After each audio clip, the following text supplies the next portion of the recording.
UBSI. Informing and entertaining Filipinos since 1998. Energy, energy, energy, energy!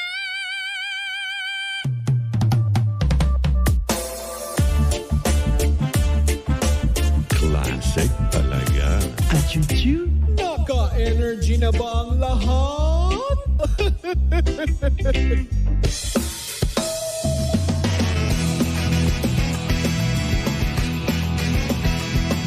Ang pinakasikat na FM.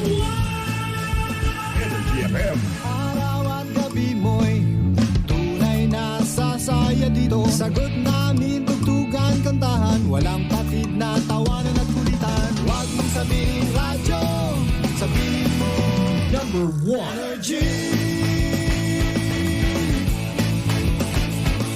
Ito ang number 1, 06.7 Energy FM. Sa bahay, opisina, kotse, taxi at jeep. What? Tricycle, FX, bus na masigip. O kaya? Palengke, internet, plaza, karinderya. Energy FM, nagbibigay saya. Huwag mong sabihin radyo, sabihin mo Number 1. energy. Pangga, energy kaibigan mo. Pangga, energy ang numero uno. Agad tumango na at isigaw mo. Same, pero iba. Huwag mong sabihin radyo, sabihin mo energy.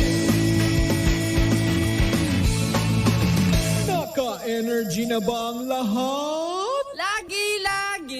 Ang nag-iisang girlfriend mo sa radyo, DJ Lindsay.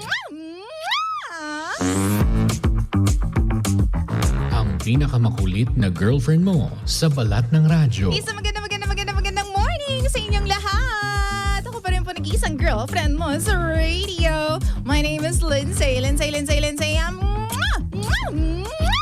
Makulit, pero may puso, handang makinig sa mga kwento mo. Alam mo, feeling ko kailangan mo na siyang iwan kasi it doesn't make sense. Ang kwento sa lihim ng liham. Mahal kong Lindsay. Magandang araw po sa lahat po ng mga nakikinig sa atin, lalong-lalo na po dito sa Mandaluyong City. Ako nga po pala si Jana. Gusto ko lamang pong hingi ng opinyon at komento ng mga pangga natin na nakikinig sa lihim ng liham. My boyfriend and I have been dating for 1 year and 2 months. Recently, iniiwan na niya na nakabukas lang yung messenger niya sa iPad ko. So, syempre, tulad ng ibang mga babae, ginrab ko yung opportunity para basahin yung messages ng boyfriend ko. Pero alam niyo ba kung anong nakita ko? Mga bagay na nakakasama ng loob. Pakiramdam ko, niloko ako ng boyfriend ko nung bago pa lamang kami. DJ Lindsay, sa ligawan stage kasi namin, tinanong namin yung isa't isa ng questions about sa past namin. Sino yung mga naka-something namin sa university? Sino yung mga almost na naging karelasyon namin? Sino yung mga the one that got away? By the way, 3rd year and 4th year college pa lamang po kami. Ako kasi, DJ Lindsay, I value honesty sa lahat-lahat. So, sinabi ko po yung mga naka-fling ko na lalaki, yung mga nanligaw sa akin, and yung the one that got away ko. Siya naman, sabi niya, wala daw ni isa. So, takang-taka ko noon na, talaga ba? Wala kang nagustuhan o natipuhan ni isa?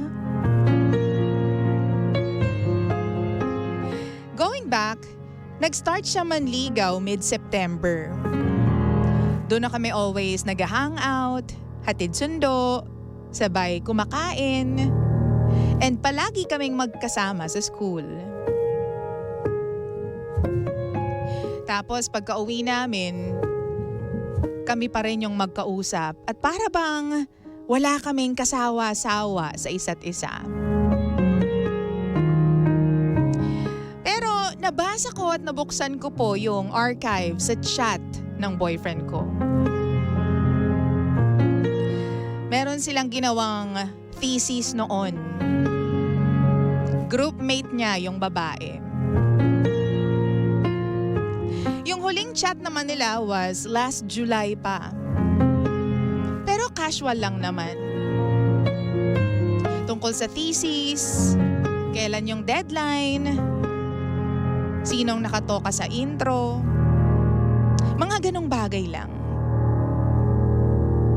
Anyway, ang hindi ko po alam, DJ Lindsay, is that nung ligawan stage namin, mga 2 linggo bago ko siya sagutin, he was asking the girl about her past relationship. Tapos ilang beses niya rin inaya itong babae na to ng coffee or lunch or dinner. Siyempre kasama siya. Mas maganda raw kapag doon yung kwentuhan. Tapos meron pang I miss you yung boyfriend ko sa huli. Hindi naman siya gaanong pinapatulan ng babae. Parang sa totoo lang wala siyang pag-asa doon sa girl. Ang tanong ko po, DJ Lindsay, is it already considered cheating kapag hindi mo pa sinasagot yung guy pero meron siyang ibang pinopormahan? Kasi ganun po yung nangyari sa amin. He was courting me and doing the same things he's doing with the girl. So parang pinagsasabay niya po kaming dalawa nung mga panahon na yun. Wala po akong kaalam-alam na yung lalaking nanliligaw sa akin ay pumoporma din pala sa ibang babae. DJ Lindsay, please, I need your advice. Hindi ko pa po nakakausap ang boyfriend ko tungkol dito. Dapat ko ba siyang kumprontahin? Dapat bang gawing big deal ito? And should I be bothered, DJ Lindsay? Maraming salamat po sa pagbasa ng aking kwento. Muli, ako po si Jana. At ito ang lihim ng aking liham.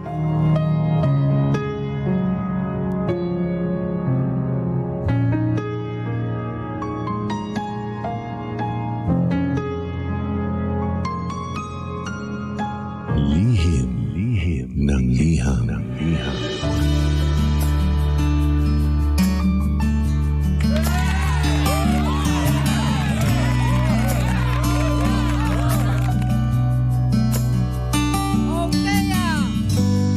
Hi Pangga! Same pero iba! Dito pa rin yarn sa number 1, 06.7 Energy FM. Pangga, huwag mo sabihin radyo. Sabihin mo Energy! Hi sa lahat po ng mga pangga natin na tulad po ni Jana. And of course, sa lahat po ng mga pangga po natin who are tuned in sa mga bahay, sa mga tindahan, sa mga ukay-ukay, negosyo po nila, bakery. Saan man sa mundo, saan man sa mundo, sa mga barangay hall, hello po sa inyong lahat dyan. Mabuhay po kayong lahat. And this is Lihim ng Liham. Hello kay Jana. Jana, na talagang problemado dahil feeling niya hindi naging honest sa kanya yung kanyang boy prank. Should it really be a big deal kapag hindi pa naman kayo nun pero pinagsabay kayong ligawan? Pero ngayon kasi boyfriend mo na yung boyfriend mo, di ba? So, yan kasi ang problema sa ating mga babae, di ba? Minsan nag-open up yung portal kung saan pwede tayong masaktan. Tapos tayo naman, di ba, grab tayo ng grab. Oo, talagang sunggab tayo ng sunggab dun sa mga portal na yan. Siyempre, pag binuksan mo yung messenger ng mga lalaki, di ba, it's either meron kang makikita na hindi ka aya-aya in your eyes or di kaya naman wala kang makita kasi binura na nila, di ba? Kaya hindi ako tumitingin sa mga messenger na ganyan. Kasi baka meron akong makita at pagsisihan ko, bad trip lang ako, di ba? Imbes na maganda yung relasyon namin, di ba? Oo, pero para sa iyo, Pangga, sige, bago ako mag-share ng thoughts ko about this, how about for you? Ano ba ang bet mo? Ano ba sa tingin mo? Ano ba yung nararamdaman mo tungkol dito sa kwento na to ni Jana? I-message mo na yan sa akin. Punta ka sa Facebook, facebook.com/energyfm1067. Okay? And hello po muna sa lahat po ng mga nandito po sa ating Facebook Live. Hello, Ma'am Lida. Ikaw ba ay nakikinig? Oo. Hello po kay Itchan. Pa-shoutout naman DJ Lindsay. Salamat. Love you, mwah. Ay, energy you. Ganun din kay Raymart Crudo. Pwede ba manligaw sa'yo? Kakaloka ka dyan. Ophelia Rojas, gandang umaga. Elizabeth Corpus, Ate Yoli, at saka, sino pa tong mga nandito? Ate Ravicel, good morning. Mga mainstay natin yan. Oo, sa Energy FM comment section. Wow! Ano ba sa tingin ninyo? Dapat bang gawing big deal ni Jana ang ginawa ng kanyang boyfriend nung mga panahon na hindi pa sila? O just let it go. Just brush it off. Shake it off. Kasi hindi pa naman sila nung nangyari yon. Pero kasi siguro ang iniisip nitong si Kumare nagawa niya nga po noong hindi pa kami. What more kung, 'di ba? Kami na ngayon, baka mamaya gawin niya rin, pagsabayan niya rin kami, 'di ba? Baka 'yun yung fear niya eh. Oo. So ano bang masasabi mo tungkol diyan? Baka naman meron ka ng same situation or na-experience mo na yung ganitong moment. Come and i-share mo na rin sa amin kung anong ginawa mo. Sabi ni Ate Rosie, okay na 'yon, Jana. Ikaw naman ang nanalo sa laban. Hoy, laban pala ito. Oo. At ang mahalaga, kayo na po talaga ngayon, magmahalan kayo forever. Yun po ang very, very important. Sabi po ni Ate Rosie. Sabi naman po dito ni Marjorie Versosa. Hello, Pangga. As long as good naman kayo today ng boyfriend mo, wag mo na pansinin yung nakaraan. Ang importante po, masaya kayo ngayon at mahal nyo ang isa't isa. Aww. It's just so sweet. Sabi naman ni Marvin Doros, good. Ganun po talaga kapag nagmamahal, minsan kailangan mong masaktan talaga, DJ Lindsay. Kailangan mong maging handa sa lahat. May mga bagay na malalaman ka sa mga nakaraan, pero ang nakaraan ay nakaraan na po. Ay, hello naman kay Ate Yoli. Ang mahalaga ngayon, yung ngayon. Oo, sorry na, nabitin ako doon. Malay mo, nagbago na siya, di ba? Oo. Kasi nandyan ka na. Ay, totoo nga naman. In fairness naman sa'yo. Okay sabi naman ni Uwapo ako. Parang guwapo ako to, di ba? Oo. Sabi dito, feeling guwapo. Nagawa ko nung kabataan ko yan. 3 pa nga po, sabay-sabay talaga. Di ba? Semplang sa isa, win sa dalawa. It was expensive and time-consuming, DJ Lindsay. Plus, at peak lahat ng mga buladas at kasinungalingan sa utak ko. Pag nabisto, pili na lang ng number 1. Grabe naman yon. Grabe naman sa style and strategy. Hindi mauubusan, hindi mabablangko. Ibang klase. Claudine Villastique, mahalagang mahal ka ngayon at manatiling strong sa isa't isa. Sabi naman ni Sandra Mayoka, pag duda ka, huwag mo nang ituloy. Hoy! Thank you, DJ Lindsay, sa pag-mention ng aking pangalan. Ate Ophelia Rojas, thank you very much. Ako naman personally syempre, I may be wrong and this might be, yung aking komento might be different from everybody else. Pero ako naman, ang nakikita ko dito is that, pas na kasi yun. Bakla. Hindi pa kayo nung ginawa niya yun. People change, 'di ba? Minsan, nakakagawa talaga ang mga tao ng mga bagay-bagay na hindi nila pinag-iisipan o di kaya naman, di sila sure, 'di ba, kung tama ba yung mga ginagawa nila. Pero kayo na sinagot mo na siya and maayos naman kayo. Alam mo yung naka-open lang yung messenger, iwan ng lalaki yung messenger niya na naka-open, tapos alam niyang nandun yung girlfriend. Ibig sabihin wala siyang tinatago na kahit ano. Meron ka mang mabuksan 'Diba? Hindi siya tipong magigilty tungkol dun sa iniwan niya na nakabukas. Kasi alam niya man niya, 'di ba, na yung archive pwede mong buksan na meron kang makikita. Pero iniwan niya pa rin. Ibig sabihin nun, kampante siya sa sarili niya na wala siyang ginagawang masama.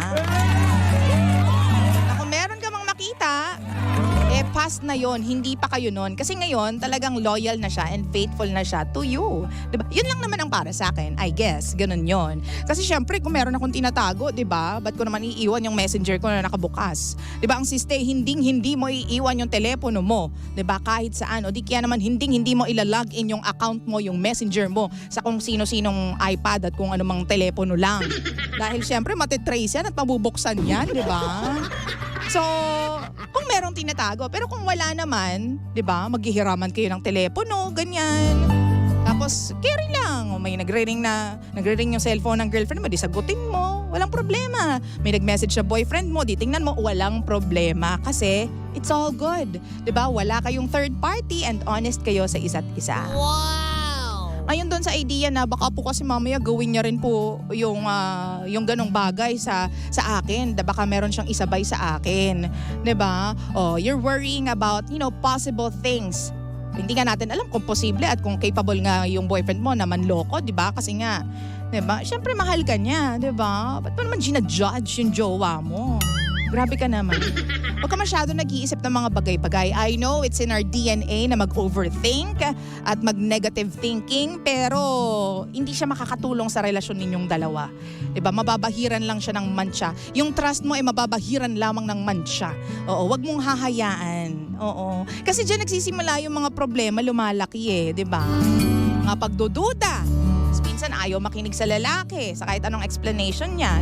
Nagtanong ka pa, hindi ka naman makikinig. Diba? So pag sinabi ng lalaki na wala, kilala mo naman yung boyfriend mo and you would know if he's lying or not, kung nagsisinungaling ba siya o hindi, mararamdaman mo yan. Oo. And always pray na i-guide ka ng Lord sa kung anumang relasyon na meron ka. Oo, sa lahat ng desisyon, ako itaas mo lahat kay Lord yan. Promise! Kasi alam mo, kapag close yung relationship mo kay Lord, tapos nasa isang relasyon ka, hindi mo na kailangan pang, maghanap ng pruweba na niloloko ka ng jowa mo. Makikita mo na lang yan sa harap mo. 'Di ba? Talagang ipapakita yan sa'yo. Kaya dapat, alam mo yun, may tiwala ka at itaas mo kay Lord, 'di ba? Humingi ka ng guidance and protection, protektahan ang puso mo, ipakita sa iyo yung mga bagay na dapat mong makita. Ganon yung mga dasalan natin kapag meron tayong karelasyon. Oo, hingi ka ng guidance sa kanya. Wow! Aww. Sabi pa dito, dagdag lang po, this strategy worked out well kasi yung pinili kong number 1 naging forever ko until she was called by the Lord 7 years ago. Oh, that's just so sad. Uy, kawawa naman. Pero at least na-enjoy niyo yung isa't isa, di ba? Yung presence ng isa't isa. No?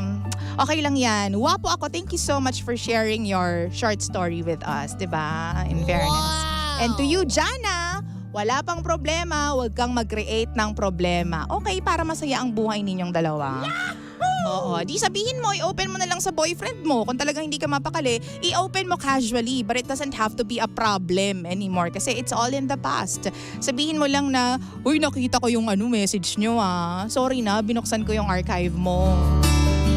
Noong palang nililigawan mo, pumaporma ka din dun sa, kaibigan mo Ikaw O, ganun lang. At least alam niya na alam mo, 'di ba? Na meron kang nalaman. Alam mo 'yon, baka hindi lang importante kaya hindi niya na binanggit. Baka lang naman. Kasi may mga lalaki na nag-aaya sa mga babae na, tara coffee tayo, tara dinner tayo, tara lunch tayo. But it doesn't mean anything. Tinatry pa lang nila pero wala pang feelings. Kaya niya hindi sinabi sa'yo kasi hindi niya naman mahal. Yung babae, tinatry niya pa lang. Wow! Oo, kumbaga tinitingnan niya kung may potential ba. Gets mo? Sana gets mo, bakla. Diba? Yung ganyan yung mga lalaki. Mga late nilang minamahal at late silang nagkakaroon ng feelings para sa babae. Tinatry lang nila kung mga sasama ba sa kanila, kung jive ba sila ng ugali, mag-gel ba sila, ganyan. Mas late na lang magde-develop yung feelings. Iba-iba naman ng mga lalaki. Feeling ko ganun yung nangyari sa'yo. Kaya huwag ka nang mag-create ng problema kasi ikaw ang mahal niya.